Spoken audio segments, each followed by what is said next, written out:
tal? Muy buenos días. Un saludo muy cordial para todos ustedes allá en la ciudad de Guayaquil. Muy honrado de participar en este diálogo. Estimado Fabricio, hemos visto, y cada vez es mucho más asombroso, cómo son las cercanías y qué vinculación tenía el señor Boscán con justamente Leandro Norero. Eh, lo hablábamos ya la semana anterior sobre el peligro que ponen justamente para los periodistas que hacen investigación este tipo de acercamientos, aunque el señor Boscán diga que él consultaba como cualquier otra fuente a Norero. Yo considero que éticamente nuestras fuentes como periodistas no podrían venir de alguien que tenga vínculos con el narcotráfico y mucho menos que estén pagando algún tipo de sentencia. No sé a su opinión cómo usted ha visto y cómo perjudica este tipo de chats evidenciados por la Fiscalía General del Estado al trabajo periodístico, mucho más allá también de ciertos chats que nos dejan ver cómo tal vez se daban o se empujaban también a ciertas acciones en contra de algunos periodistas que hacían investigación. Yo quiero ratificar una postura que la he manejado en las últimas 2 semanas. Lo he dicho públicamente en mis diferentes espacios, en mis redes sociales. Y partamos de un hecho. El que un periodista dialogue con un delincuente, con un mafioso, con un narcotraficante, en términos periodísticos, no es malo. No es la primera vez ni será la última en la que un periodista tiene, digamos, la posibilidad de entrevistar a un mafioso, a un narcotraficante, a un guerrillero, a un terrorista. Y hay ejemplos, un montón. No hablo yo de ejemplos internacionales solamente, sino ejemplos en el Ecuador. Seguramente Ramón debe recordar, y les invito a los oyentes y a ustedes, colegas, a trasladarse imaginariamente a la década de los 80, más o menos fines de la década de los 80, si la memoria no me es infiel, yo era todavía estudiante de colegio, pero el colega Fausto Valdivieso, que en ese tiempo era reportero de Coavisa, entrevistó en la clandestinidad al Patucho Rigoberto. Patucho Rigoberto era un conocido delincuente que estuvo en la clandestinidad, acusado de una serie de robos, de asesinatos, de actos delincuenciales, quien posteriormente fue abatido por la Policía Nacional en un tiempo muy duro para la policía, donde había este delincuente, había otro llamado el Rey Zamora, Reinaldo Zamora Sandoya, había otro al que le decían o le apodaban la rana, había en Manabí un delincuente conocido como Macario Briones, etcétera. Estoy hablándoles de la década de los 80, pero en el caso del Patucho Rigoberto, Fausto una entrevista en la clandestinidad y esa entrevista salió en Ecuavisa y fue publicada en revista Vistazo, que pertenece a la misma corporación de Ecuavisa. Eh, Hace unos pocos años, Carlos Vera viajó hasta la selva colombiana y entrevistó a el segundo de a bordo de las FARC, alias Raúl Reyes. Y así por el estilo. El hecho de que un periodista hable con el diablo no significa que solamente tenga que hablar con Dios o que solamente tenga relaciones con el diablo. Un periodista tiene que tener esa sabiduría, esa sapiencia para hablar con diferentes fuentes. Para mí el problema no es ese, porque el colega Anderson Boscán o cualquier otro colega pudo haber hablado con Leandro Norero. Para mí lo discutible es la falta de transparencia de esa relación, y esto lo he dicho públicamente, esta manera de intimar del colega que no se traduce en el trato de ñaño, hermano, porque, a ver, no nos engañemos. O sea, uno le dice hermano o ñaño hasta el señor que te limpia el parabrisas en la calle. No pasa por ahí. La ñañería o la intimidad, la relación de intimidad, no la reduzcamos a ese trato. No va por ahí la cosa. Lo cuestionable es lo que se lee en los chats, en donde el colega habla que casi que le da una asesoría legal gratuita y le dice, tu abogado te está estafando, mi abogada dice tal cosa, y cuando salgas vamos a hacer, me vas a apoyar para mi libro y yo te voy a apoyar para no sé qué cosa, porque quiero internacionalizar el trabajo que hice en las cárceles, el paz y plomo. Para mí esa es la parte Pero cuestionable, ese ese nivel de relación que no es normal, porque eso no es normal. Que mañana pasado te financie tu trabajo periodístico un narcotraficante, no es normal y eso para mí sí rebasa la línea de la ética. Este trato de la ñañería de hermano, no reduzcamos, y lamentablemente hay gente de la opinión pública que reduce el debate a eso, no lo reduzcamos. Y también hay gente que dice, ¿cómo es posible que buscan que el periodista no sé cuánto haya hablado con un narco? Y para mí ese no es problema, puedo ser yo mañana pasado, puedo ser cualquier otro colega. ¿Que tienes la posibilidad de entrevistar a un narco? Sí, pero ¿cómo manejas esa relación periodística? Y yo por ahí tengo mi criterio en el sentido de que lo uno no está mal, pero esta relación estrecha que se evidencia en los chats, esta relación de que le trasladas información, de que le pasas información, de que le alertas de cosas, cuando en el medio los chats, por ejemplo, han develado que ha habido colegas que han estado en la mira del narcotraficante que fue asesinado el año pasado. Imagínense ustedes, la colega Sara Ortiz, por ejemplo, o el colega Gabriel Martínez, mencionados justamente en esta relación del narco con, otros personajes cuestionables. Y en el caso de Sara, que la han querido asesinar para que parezca un accidente. O sea, esa parte me parece terrible. Esa es la parte que yo cuestiono, colegas. Dentro, yo realmente concuerdo y parte de lo que usted señala, y es cierto, el buscar dentro del trabajo periodístico y tal vez el hablar justamente con personajes como Leandro Norero, tal vez no tendría que ser tan implacablemente cuestionado o visto de mal forma. Pero a mí, y reitero, buscarlo como fuente ya me parece mucho, porque mi fuente, por ejemplo, para trabajos periodísticos constantemente no puede ser Leandro Norero. Ya se hizo el trabajo periodístico y es más, Leandro Norero lo utilizaba para que pueda visibilizar información que él quería. No que buscaba visibilizar, sino que Leandro Norero quería. Hay una parte que, sí, y este tema podemos debatirlo y me parece enriquecedor el debate.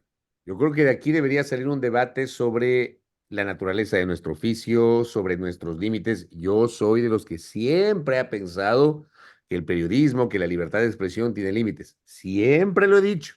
Colegas que no les gusta que se les eriza la piel cuando yo hablo de los límites del periodismo y de los límites de la libertad de expresión. Yo creo que el periodismo tiene fronteras y lo he dicho siempre, siempre. Yo creo que de aquí debería derivar un debate en donde podamos intercambiar estos criterios, el suyo, que coincidimos parcialmente, que discrepamos, pero que debería servir para retroalimentarnos.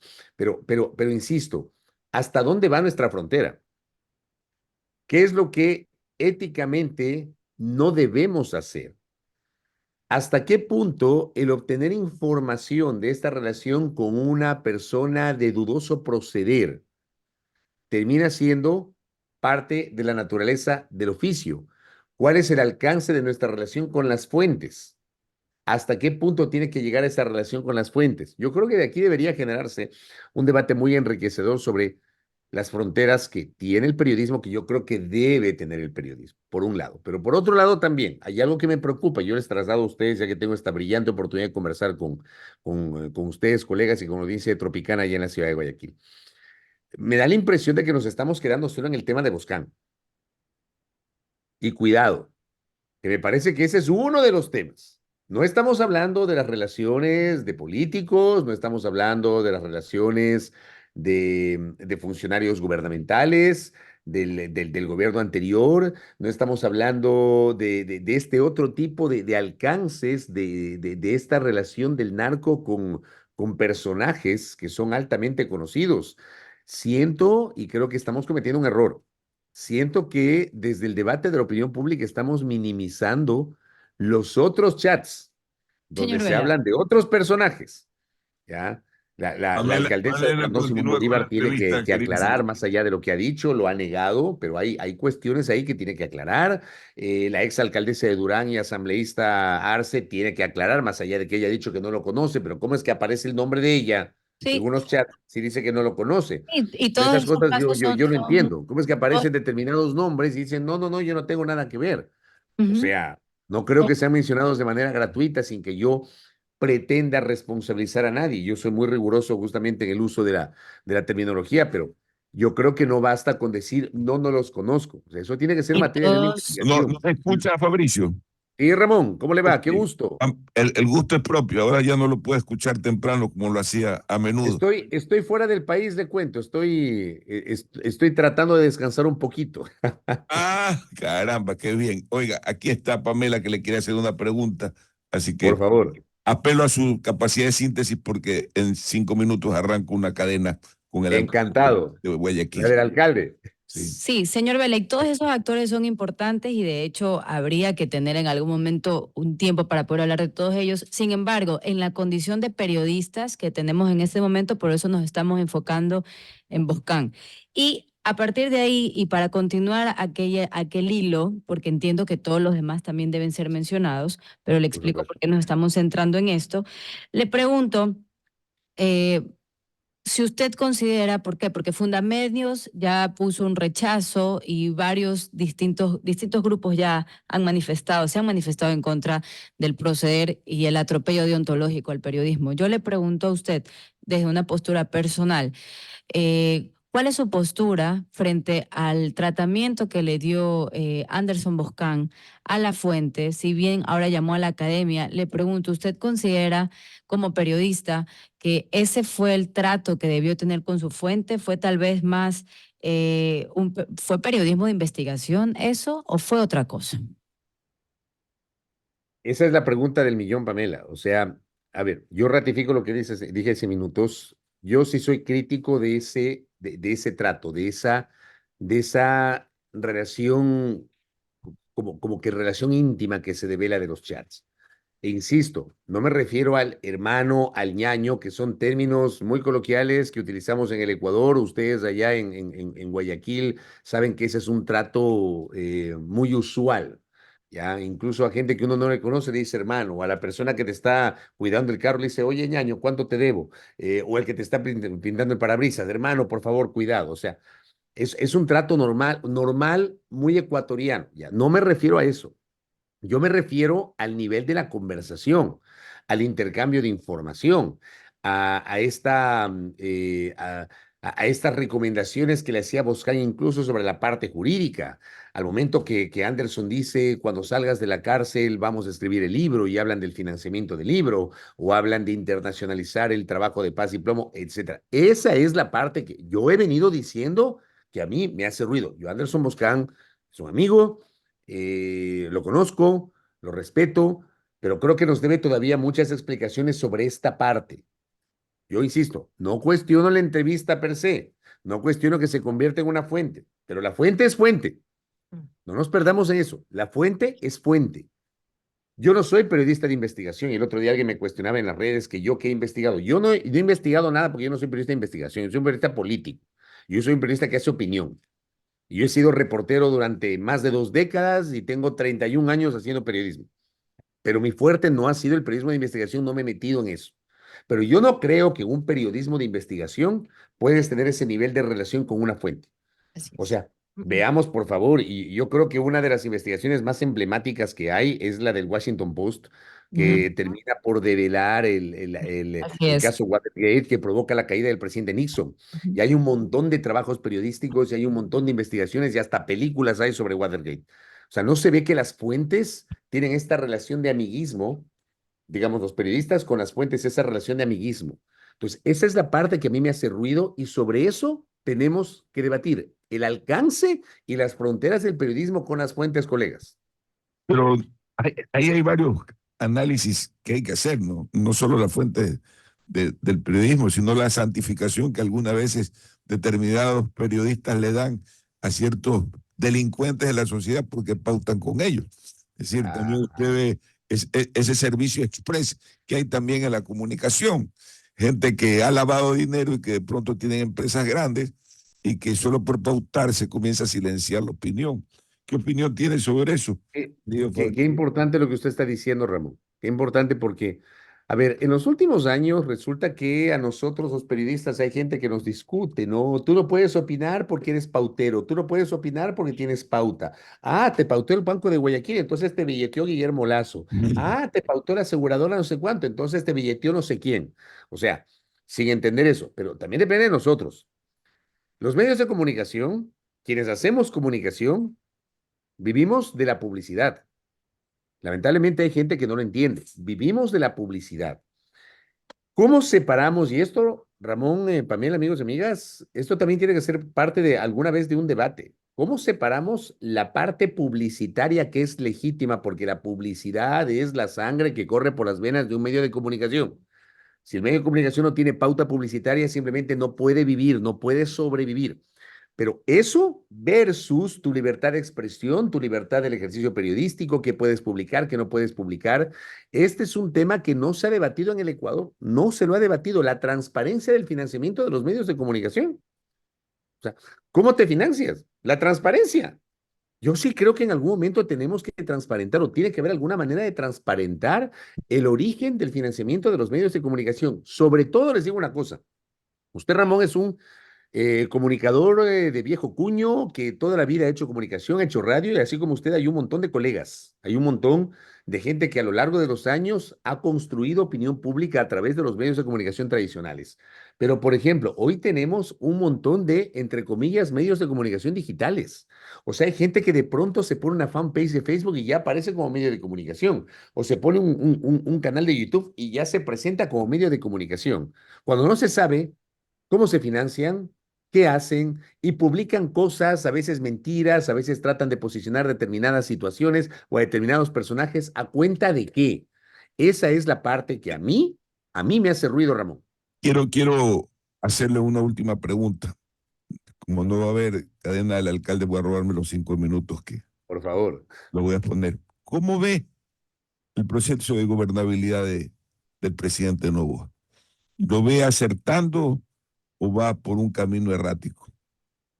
A ver, yo esto vengo diciendo desde el 17 de noviembre, cuando se posesiona la Asamblea Nacional y bueno, resulta que para quienes hemos seguido a lo largo de los años de cerca las actividades políticas y de la legislatura, a mí me pareció muy decidor el hecho de que Henry Kronfle haya obtenido 128 votos. Es una cosa inédita que un legislador que aspira a ser presidente de la Asamblea Nacional obtenga casi el 90% de la integración de la Asamblea es una cosa inédita. Fue un acuerdo político que funcionó como un reloj entre los socialcristianos, Revolución Ciudadana y el gobierno. Pero hasta el sol de hoy no nos dicen cuáles son los términos de ese acuerdo. O sea, y esa es la parte que yo cuestiono. O sea, yo sí saludo que haya acuerdos porque en la política tiene que haber acuerdos. Yo no sé por qué como sociedad satanizamos los acuerdos. Por supuesto que hay gente que sataniza el acuerdo cuando hay un acuerdo con el correísmo, se lían con el correísmo porque dicen que con la mafia no se pacta, que con los corruptos no sé qué. Bueno, tú puedes cuestionar el correísmo, pero el correísmo tiene 51 legisladores, es la primera minoría de la Asamblea Nacional. Pues, lamentablemente tienes que hablar con ellos. Así el correísmo no alcanza los votos para ciertas cosas, tienes que hablar con ellos. Otra cosa es que hay límites dentro de esos diálogos. Yo creo que no se han transparentado esos diálogos, no se han transparentado los alcances del acuerdo. Yo pienso que el acuerdo, o pensaba que el acuerdo, eh, en su génesis era solamente para armar la estructura legislativa, pero luego tuviste el envío de un proyecto económico urgente a la Asamblea que salió, pero sin problemas. Incluso esto es inédito. La Asamblea tenía un mes para tramitarlo, lo tramitó en 3 semanas. En 3 semanas, o sea, no se tomó el mes. La Asamblea lo aprueba y al día siguiente el presidente no, lo sanciona favorablemente sin veto y dispone la publicación inmediata en el registro oficial y ya hay otro proyecto de urgencia en materia económica en la Asamblea. Eso, desde el punto de vista democrático, es absolutamente interesante y muy positivo, insisto, desde el punto de vista democrático. Ahora, analicemos el fondo y ahí están mis preocupaciones. Por ejemplo, esta maniobra de la semana anterior, para que la Asamblea se pronuncie sobre la autorización para enjuiciar penalmente al ex vicepresidente Jorge Glass, cuando yo creo que la Asamblea no tiene potestad, no tenía potestad, siquiera para conocer el oficio del juez. Es más, me voy más atrás. El juez no debía haber pedido autorización a la Asamblea porque hay antecedentes en ese sentido. Ya, el juez lo hace, pero la Asamblea debió haberse declarado incompetente para resolver eso, porque no tiene atribución constitucional. Pero la Asamblea lo hizo, no estuvo el presidente de la Asamblea, tampoco estuvo el segundo vicepresidente, quedó encargada la primera vicepresidenta, de pronto someten a votación, no había los votos y ya se asume que no hay autorización para enjuiciar penalmente a Jorge Glass, cuando lo que pasó es que no hubo resolución. Esas cuestiones, esa opacidad es la que, por Dios, otra vez, es materia de crítica sobre el actuar de los políticos.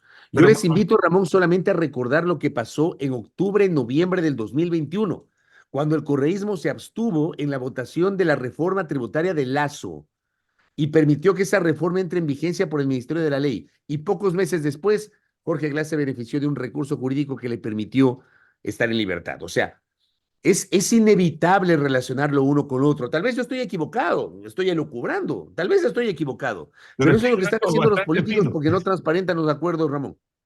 Pero la pregunta era, más allá de esos acuerdos, ¿vuela o no vuela el presidente?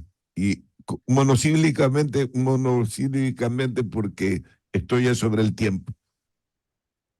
¿Vuela o no vuela el gobierno? ¿Logra despegar, demasiado en los 16 meses, 18 meses que tendrá el gobierno? El presidente ha cumplido un mes. El pasado 23 de diciembre, vísperas de la Navidad, cumplió un mes. Yo siento que el presidente ha iniciado con mucha lentitud su gobierno. ¿Qué destaco como positivo? Rapidito, el envío de los dos proyectos económicos urgentes a la Asamblea, cosa que no hizo Lasso. No, Lasso se demoró 5 meses en enviar la primera propuesta económica a la Asamblea. Ya, Noboa se demoró 4 días. 4 días. Y Noboa en este momento, antes de que finalice el año, tiene un segundo proyecto económico urgente en la Asamblea. No hablo del fondo, no hablo de la calidad, hablo del hecho político, de que Noboa por lo menos ya envió 2 proyectos económicos urgentes a la Asamblea Nacional. Hablo de ese hecho. En el tema de seguridad, ahí sí, perdónenme, yo no veo nada, no veo nada. Ya, yo estoy en este momento fuera del país. Y, por ejemplo, aquí he conversado con ecuatorianos asustados. Dicen, yo no quiero saber nada de regresar. No hay forma de regresar al Ecuador con esa crisis de seguridad. Y yo no veo nada. No se de queda nada atrapado hasta usted el por momento. allá, Fabricio. Y perder de escucharlo por lo menos en una radio local. Le agradezco infinitamente. Tengo que irme a comerciales. Usted sabe que... Un abrazo, querido Ramón, a Pamela, a todos. Gracias. Ya en Un Tropicali, que abrazo. tengan un venturoso 2024. De igual forma, querido Fabricio. Vamos al corte comercial. Gracias.